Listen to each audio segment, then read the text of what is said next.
શહેરના હીરા ઉદ્યોગમાં રત્ન કલાકાર તરીકે કામ કરતો પિયુષ મોટરસાઇકલ પરથી સ્લીપ થઈ જતા માથામાં ગંભીર ઈજાઓ થવાથી બેભાન થઈ ગયો હતો।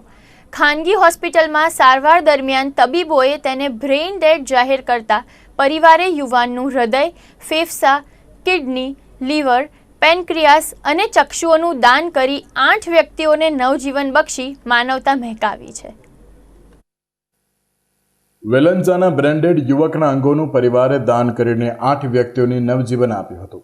રાજ્યમાં સુરતમાં પ્રથમ વખત એક વ્યક્તિના સૌથી વધુ 8 અંગોનું દાન કરવામાં આવ્યું છે। વેલંજાના નંદિની રેસિડેન્સી ખાતે રહેતા પિયુષ નારાયણભાઈ માંગુકિયા રત્ન કલાકાર કામ પરથી છૂટ્યા બાદ અમરોલીની 4 ભુજા રેસિડેન્સીમાં રહેતા સસરાને ત્યાં બીમાર પત્નીને મળવા માટે ગયા હતા। રાત્રે સાયા ચેકપોસ્ટ પાસે બાઇક સ્લીપ થઈ હતી, જેની સારવાર વેળા 28 ઓક્ટોબરે બ્રેન્ડેડ જાહેર કરવામાં આવ્યા હતા। હોસ્પિટલ તરફથી મળતા અમારી ડોનેટ લાઈફની ટીમે હોસ્પિટલ પહોંચી પિયુષના પરિવારજનોને ઓર્ગન ડોનેશનની જાણકારી આપી, ઓર્ગન ડોનેશનનું મહત્વ સમજાવ્યું। ત્યારે સૌ પરિવારજનોએ જણાવ્યું કે અમે વારંવાર વર્તમાનપત્રોમાં ઓર્ગન ડોનેશન અંગેના સમાચાર વાંચતા હતા। આથી જ્યારે અમારું સ્વજન બ્રેઇન ડેડ છે અને તેનું મૃત્યુ નિશ્ચિત જ છે, ત્યારે તેના અંગોનું દાન કરાવીને જો ઓર્ગન નિષ્ફળતાના દર્દીઓને નવજીવન મળતું હોય તો અંગદાન માટે આપ આગળ વધો।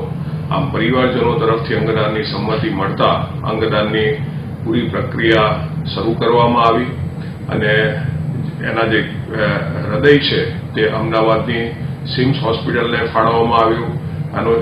એનો જે ફેફસા છે એ રોટો મુંબઈ દ્વારા મુંબઈની sir H and Reliance foundation હોસ્પિટલને ફાળવવામાં આવ્યા અને એના કિડની, લીવર અને પેનક્રિયાસ એ અમદાવાદની ઇન્સ્ટિટ્યૂટ ઓફ કિડની ડિસીઝ અને રિસર્ચ સેન્ટરને ફાળવવામાં આવ્યા।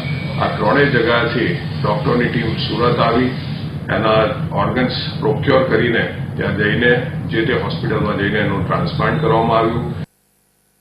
સુરતની આયુષ હોસ્પિટલથી અમદાવાદની સિમ્સ હોસ્પિટલ સુધીનું 272 કિલોમીટરનું અંતર 130 મિનિટમાં કાપીને હૃદયનું ટ્રાન્સપ્લાન્ટ બોરસદના રહેવાસી 39 વર્ષીય વ્યક્તિમાં કરવામાં આવ્યું હતું। મુંબઈની રિલાયન્સ હોસ્પિટલનું 296 કિલોમીટરનું અંતર કાપીને 110 મિનિટમાં ફેફસાનું ટ્રાન્સપ્લાન્ટ દાણુના 44 વર્ષીય વ્યક્તિમાં કરવામાં આવ્યું છે। 2 કિડની, લીવર અને પેન્ક્રિયાસનું ટ્રાન્સપ્લાન્ટ 4 દર્દીમાં IKDRC દ્વારા કરવામાં આવ્યું હતું। કેમેરા પર્સન રાહુલ આહિરે સાથે મયુર મિસ્ત્રી, સુરત।